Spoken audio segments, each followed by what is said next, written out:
Sir sir ಈ ಕಡೆ ಬರ್ರಿ ಸರಿ ಅವ್ರ ಮೇಲಿಂದ ಸಸ್ಪೆಂಡ್ ಆಗ್ಬೇಕು. ನಿರ್ವಹಣೆ ಸರಿಯಾಗಿಲ್ಲ ಸರ್.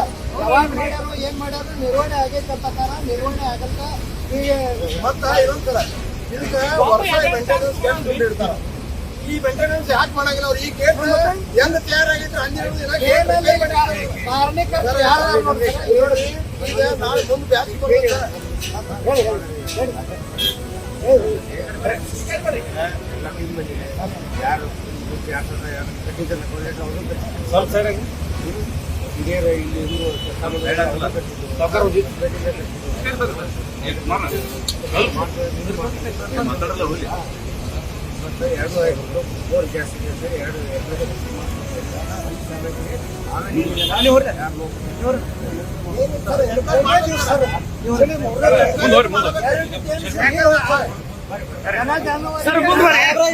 ನೀರ್ ತರೋಸ ಅಂತ ವ್ಯವಸ್ಥೆ ಮಾಡ್ಬೇಕ್ರಿ ನೀವು.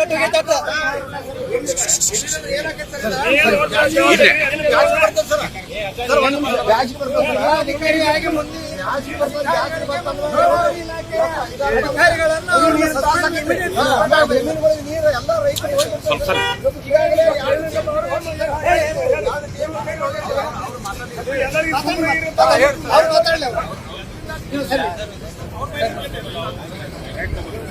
ಯಾರು ನಿರ್ಲಕ್ಷ್ಯ ಸರ್ ಸರ್ ಇನ್ನೊಂದ್ರಿ ಏನಾಗಿದ್ರಿ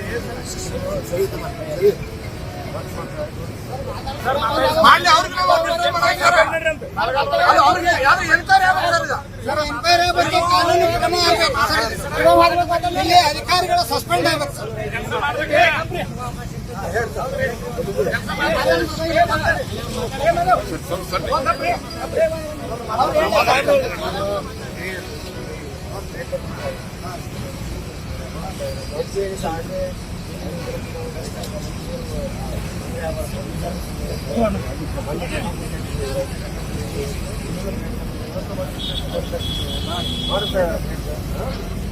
ಇವತ್ತು ಬೇರೆ ಸರ ಅದು ಆಗ್ಲಿಲ್ಲ ಆತಂದ್ರೆ ಬಾಳ ಚಲೋ. ನಿಮ್ಗೆ ಧನ್ಯವಾದ ಹೇಳ್ತೀವಿ ಸರ್. ಆಗಲಿಲ್ಲ ಅಂದ್ರೆ ಈಗ ಮುಂಜಾನೆ ಪ್ರಯತ್ನ ಮಾಡಿ ಆಗಿಲ್ಲ ಸರ್. ಇದು ಒಂದ್ ವೇಳೆ ದರ ಆಗ್ಲಿಲ್ಲ ಅಂದ್ರೆ ರೈತರಿಗೆ ಮತ್ತೆ ಇಡೀ ತಾಲೂಕಾ ಏನೋ ಈ ತಾಲೂಕಾದಲ್ಲ ಅವ್ರಿಗೆಲ್ಲ ಪರಿಹಾರ ಕೊಡ್ಬೇಕಾಗ್ತದೆ ಸರ್. ನಾವು ಹಿಪ್ಪುರಗಿ ಗ್ರಾಮದ ಅನ್ನಪ್ಪ ಸಾವಳಿಗೆ ಅಂತ ನಾನು ಈಗ ಹೇಳಬೇಕನ್ನ ಅಂದ್ರೆ ನಮ್ಮ ಹಿಪ್ಪುರಗಿ ಬ್ಯಾರೇಜ್ನಲ್ಲಿ ಇರುವ ನೀರು ಸುಮಾರು 2 TMC ಖಾಲಿ ಆಗೈತಿ. 3-4 ದಿನದ ಹೊತ್ತಾತು.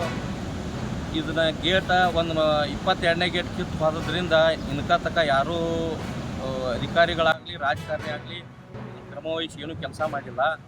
ಹೀಗಾಗಿ ನಮ್ಮ 2-3 ಜಿಲ್ಲಾದೊಳಗೆ ಕೃಷ್ಣಾ ನದಿಯಿಂದ ನೀರು ದನಕರುಗಳಿಗೆ ಮತ್ತು ಕುಡಿ ನೀರಾಗಲಿ ಭೂಮಿ ಬೇಸಾಯ ಮಾಡೋಕ್ಕಾಗಲಿ ತೊಂದರೆ ಆಗೈತಿ. ಬೇಸಿಗೆಗೆ ನೀರು ಇಲ್ದಂಗೆ ಆಗೈತಿ. ಈಗಾಗಲೇ 2 TMC ನೀರು ಖಾಲಿ ಆಗೈತಿ.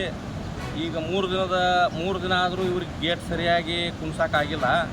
ಮತ್ತು ಸರ್ಕಾರನೂ ಇದನ್ನು ನಿರ್ಲಕ್ಷ್ಯ ಮಾಡೈತಿ.